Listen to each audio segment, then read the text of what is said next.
Quando pensamos na floresta amazônica, logo vem a imagem de uma imensa região de floresta praticamente intocada.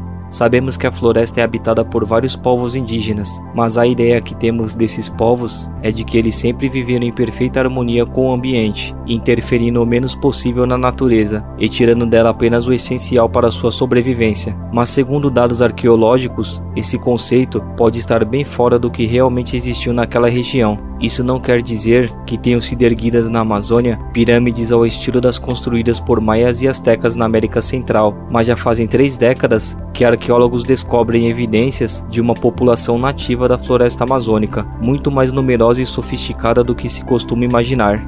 Entre os anos 1000 e 1400, verdadeiras superaldeias, interligadas por estradas, dominavam certas regiões da Amazônia. Em outras regiões, grupos de até 15 mil pessoas erguiam aterros com até 10 metros de altura para construir suas casas e escapar das inundações.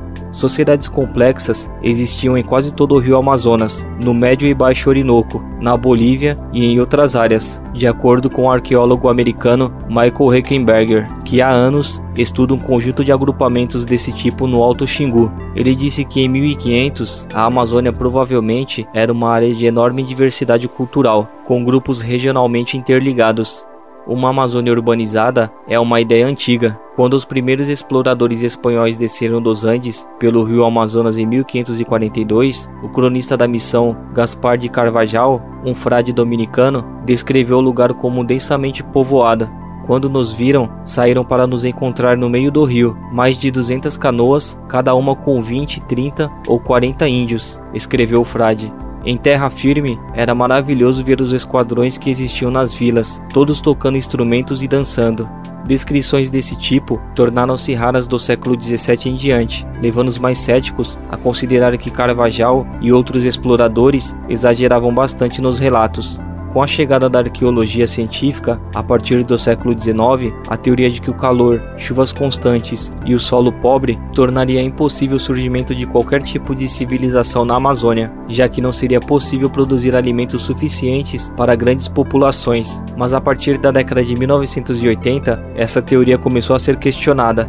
As descobertas começaram na foz do Amazonas, onde trabalhava a arqueóloga americana Anna Roosevelt, da Universidade de Illinois. Na ilha de Marajó, ela estudou os chamados tesos, que são morros de origem parcialmente naturais ou também totalmente artificiais, e concluiu que eles haviam sido construídos por uma grande população marajoara por volta do ano 1000 e teriam usado os tesos como fortalezas e postos de observação. Eles também construíram aterros anti-inundação. De acordo com os dados arqueológicos, acredita-se que podem ter vivido ali cerca de 15 mil pessoas no século XVI. No dia 20 de abril de 1925, o explorador britânico Percy Fawcett, seu filho Jack e o amigo Raleigh Rimmel deixaram Cuiabá, no Mato Grosso, rumo ao Alto Xingu. O objetivo era descobrir a cidade perdida de Zé, uma suposta civilização avançada que teria existido no meio da Amazônia, mas todos eles desapareceram, e até hoje o destino deles permanece um mistério.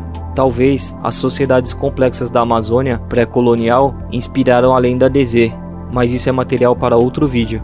Já a ideia do Eldorado, que é uma cidade com abundância de ouro e prata, escondida no meio da floresta, nada tem a ver com a expedição de Fawcett, e nem com o Brasil. Muito provável que ela surgiu na América Central, a milhares de quilômetros do Xingu. Para quem não sabe, Xingu é uma região formada por diversos povos indígenas. Muitos afirmam que ela nasceu da imaginação dos espanhóis colonizadores, admirados com as cidades erguidas por maias e astecas, nas florestas tropicais daquela região. Lembrando que esse canal nasceu de um projeto recente, se comparado a grandes canais do YouTube. Sua contribuição é muito importante. Se inscreva no canal e ajude-nos nesse projeto, de fazer o canal crescer e trazer conteúdos cada vez melhores. Existem evidências de civilizações que prosperaram na Amazônia, muito antes da colonização portuguesa no Brasil. Estes vestígios estão situados a mais de 2.000 quilômetros de distância da ilha de Marajó, no Acre. São geoglifos, desenhos geométricos que podem ser notados quando vistos do alto, mais ou menos como as linhas de Nazca no Peru. Segundo o pesquisador Alceu Hanzi, da Universidade Federal do Acre, essas figuras indicam que a floresta acreana teve uma ocupação densa por volta do ano de 1200. São quadrados, retângulos e losangos, chegam a ter 300 metros de diâmetro e são marcados por trincheiras com até 3 metros de profundidade.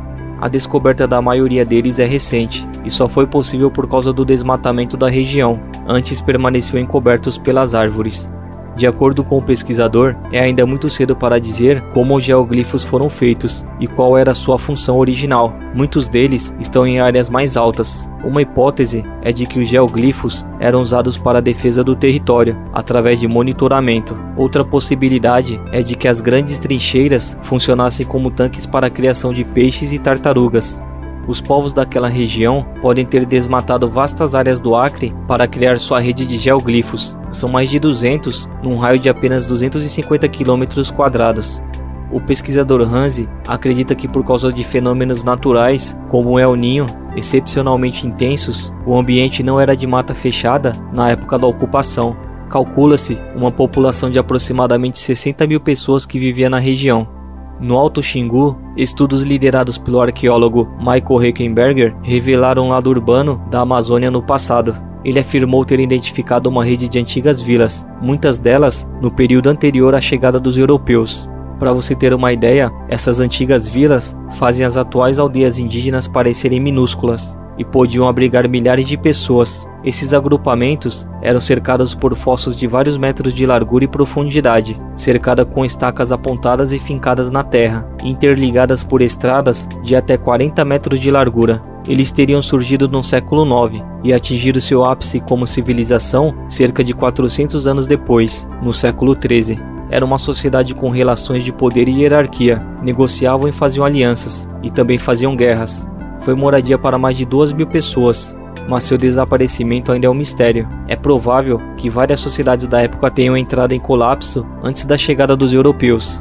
O sustento de alimentos era algo trabalhoso, pois exigia extensas áreas de cultivo, e até hoje existem na região trechos de mata virgem que produzem frutos comestíveis em quantidades bem acima da média, uma provável herança dos nativos, que selecionavam as plantas mais frutíferas para complementar seu sustento.